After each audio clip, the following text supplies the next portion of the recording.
Welcome to Carol Nash, welcome to southern Spain, and welcome to the launch of Honda's new WN7, their first production all-electric motorcycle. It's not just a big motorcycle in terms of importance for Honda, it's a big motorcycle in terms of importance for the whole of motorcycling. We've seen electric scooters from Yamaha, from Honda, from BMW, from other manufacturers. We've seen some electric motorcycles from smaller brands that have tried to jump into this market, and Harley-Davidson have got the Livewire. But this is the first time Honda, the biggest player in motorcycling, has produced an all-electric motorcycle. And we're here in southern Spain to take it for a bit of a test ride. First, let me go through some kind of facts and figures and all the details that you want to know.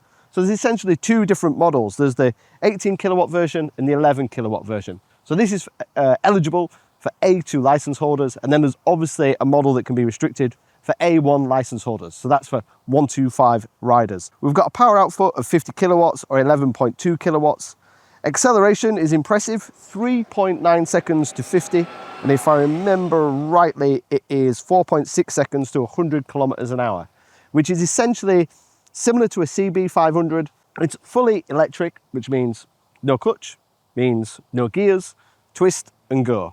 We've got multiple rider modes. There's 4 different rider modes. Each one of those rider modes has changes to the power delivery. I wouldn't say engine characteristics because it's all electric. They also have different regen, which is basically like engine braking. So it uses engine braking to recharge into the motor. We've got cornering ABS, as you would expect from Honda. And we've got traction control, which changes again depending on which rider mode that you're in. Range is obviously the big question, and Honda claim a range of 140 kilometers. Today, we've been riding it way beyond its limits, really enjoying it, and I got a range of close to 100 kilometers, which is about 60 miles, which is to be expected.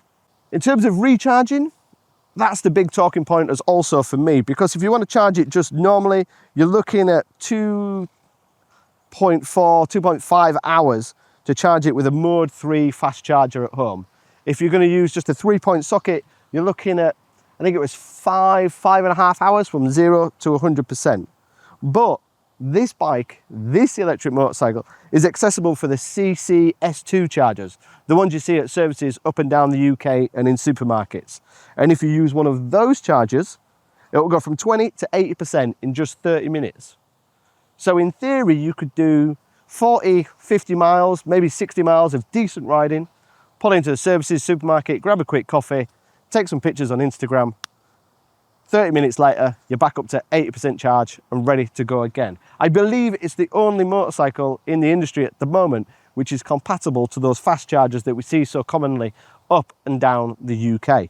In terms of weight, that's always a little bit of an Achilles heel. In terms of electric bikes, we're looking at 217.5 kilograms, and that is as it is because there's no wet and dry figures, obviously. In the UK, we're just under £13,000, which is a lot of money. Let's make no qualms about it. But if you look at historically what electric bikes were costing when they were released, they were considerably more.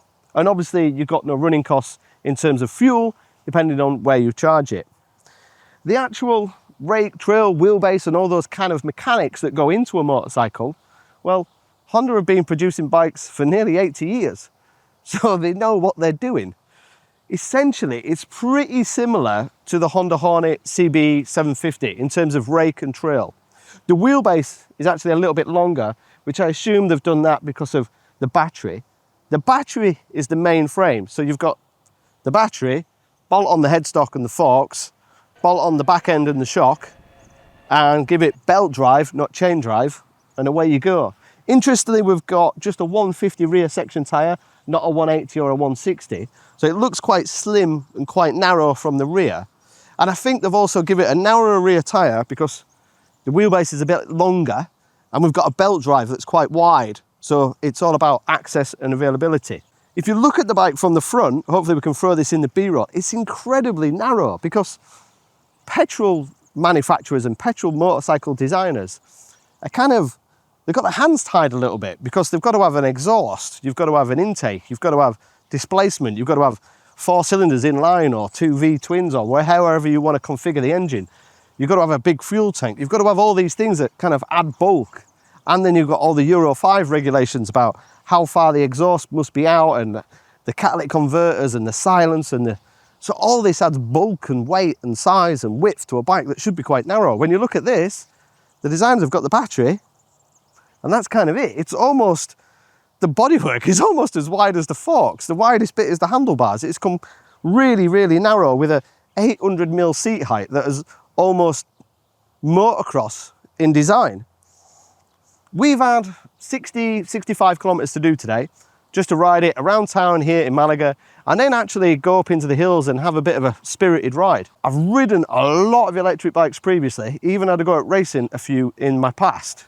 So I was really intrigued to feel what it was like. When you initially jump on the bike, it's keyless ignition. The ignition is on the left-hand side, which I think is stolen from a Fireblade, the usual twister ignition. The switch gear is very Honda-like. That's like the CB750 and the new Hornet. The dash has also got a Honda feel to it. There's some nice little touches, like there is a speed limiter button because this bike is going to be ridden mainly in town. So that speed limiter button in London, if you've ridden, it's a nightmare at the moment because there's so many 20-mile-an-hour zones. So I can hit that 20 mile an hour, I'll never go above 20 miles an hour. On the move, it's quite simple. Press the start button, hold the brake, it says ready, twist the throttle, you go forward. Depending on which mode you're in, which is wet, urban, standard and sport, is how responsive the throttle is. Obviously there's no gears, there's no clutch, there's no gear selector, and the back brake is where it conventionally should be and not on the left bar like some electric bikes. Initially in standard mode, it kind of takes a little bit of getting used to because you're so used to grabbing a clutch, you're so used to changing gear. The first set of traffic lights, there was a little panic mode where I'm trying to grab an invisible clutch, but it's not there. And then you get used to playing with the different engine modes and treating it like several different bikes. If you're on the eco mode, which is the lowest mode, or rain mode, there's quite a lot of engine braking or regen, which is like coming down from third to second gear on a conventional petrol bike. If you're in the sport or standard, there's less engine braking. There is still some regen, but it's less, like coming from fifth to fourth gear. I hope that makes it a little bit more simpler to understand. But you can change that engine braking and regen on the move. So for example, in one of the villages, there was quite a steep downhill section, and I used the engine braking to hold the bike to not only put power back into the battery, but to control the speed going downhill. In the same way, if you was towing a trailer and you came to a downhill, you would use the gearbox to control the speed of the car and the trailer downhill. There's all these little things that take a little bit of getting used to, but it's really interesting to ride, and it takes kind of another skill. It's another way of riding a motorcycle, which I actually enjoy this new technology. In terms of sound, it's absolutely silent. A lot of electric bikes sound like a power drill on overtime, and you get this kind of noise when you're going, but this is perfectly silent. Honda have deliberately tried to make the bike as silent as possible, which is one of the reasons they fitted the belt drive, not a chain drive. The bodywork, the mechanics, the feel of the bike is also really well built, as you would expect from Honda. On some electric bikes, because it's silent, you hear the chain hitting the swinging arm, or you hear the bodywork flexing, or you can hear the pads grinding on the disc. There's quite a lot of noise that is normally covered by the sound of the petrol combustion engine. On this, it's so well made, it's really, really silent. At low speed, all the weight is really low. Chatting with the Honda engineers, it's got a really low centre of gravity, lower than all the petrol bikes in Honda's range of this medium engine capacity. So there's a lovely balance to it at low speed. Like, it almost feels you don't need to put your feet down, like a big scooter almost. It's got a nice, lovely balance to it. And then the throttle response is really nice and smooth. When you give it a big handful in sport or standard, then it does really drive. And you do need the traction control, especially on these slippery white lines here in town. Where I thought it was going to come up short was up in the hills when we started to give the bike some gas. Well, we don't give it some gas. What do we give it some? Give it some electric? But when we really started to drive the bike, overtaking, really enjoying the motorcycle like it should be enjoyed, again, it handled really well. The suspension controlling that near 220 kilograms works really well. It's really good feedback. We've got quality Pirelli rubber on it. The brakes are really strong. And again, we can play with that regen to increase the engine braking or decrease the engine braking. You get a really nice flow and ease to it. It is actually limited to, I think it's 129 kilometers, which is basically 80 miles an hour. And I saw about 135, 136, and that's speed limiter. But it comes in really soft. It's not like you're hitting a wall like you'd hit a rev limiter on a bike, on a car. And for this kind of market, for this type of bike, it seems to be about right in this environment. But that might be a little bit different in other parts of Europe, for example, in Germany, or if you're on the M25, you might want a little bit more than 80 miles an hour when the guy's flashing you behind. When you're doing the high speed stuff, that low center of gravity obviously wants to go in a straight line, because that's what it does with low center of gravity, which is why I think they fitted the smaller tire as well, which just enables it to steer. But it steers very nicely, very progressively. The feedback is really good, and the whole suspension feels very, very quality. Really impressed by the braking and really impressed by the handling. If I was going to make some criticisms, looks are obviously, you can decide upon that. I think it looks absolutely beautiful. I think it's really well finished. It's really high Honda quality. But I put a couple of pictures on Instagram and it seems to be a bit 50-50. The seat is firm and it is quite narrow. Comfort for pillion and rider after a long journey is not going to be excellent. But then you're only going to do 100 kilometers or 120 kilometers, then want to stop and recharge for 30 minutes. So how comfortable does a bike need to be if you're only going to do 60 or 70 kilometers on it? So that's slightly debatable. And then the recharging point, when you're riding the bike, it's not locked.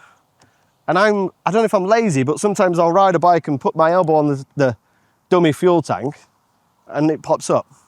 So if you're putting any valuables in there, because there is a little bit of room where the charging cables are, then just be aware that that doesn't lock whilst riding. That might be me just being a little bit picky, but I'm so used to riding a bike and just resting my arm where the fuel cap normally would be and then bringing it back when I'm in town.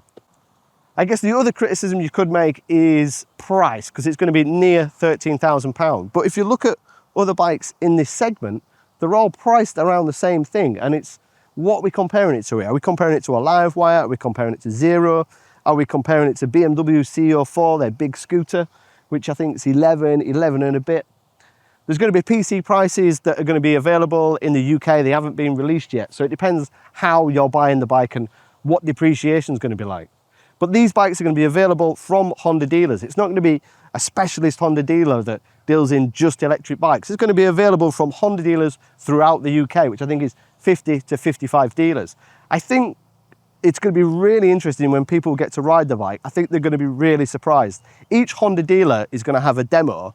So it'll be really interesting once people get to test ride the bike to see what they think and feel of the bike. For me, after our test ride, it's a lot better than I thought it would be. It's really impressed me. I've kind of encapsulated and really embraced the electric motorcycles. I have since they came out. And I love this new technology. Don't get me wrong, I've probably got two-stroke running through my blood. But this is a really quality, well-prepared Honda that is electric. And I hope that makes sense. Because it feels like a fun bike. It's enjoyable, it's good, it's got torque, it's got power, it's got rider aids, it's got safety. It's really well built, really, really well put together. And I think it's really stylish. It'll be interesting to see what you think on the style. It'll be interesting to see if it's priced too high or do you think it's about right? Because at the moment, a lot of the competition are throwing money off their bikes left, right, and center. As usual, if you want to know any technical details, seat height is 800mm, which is a bit lower than the CB500, and other details like that, then please, by all means, fire some questions below. Me, one of the team, will get back to you, and I'll see you on the next one.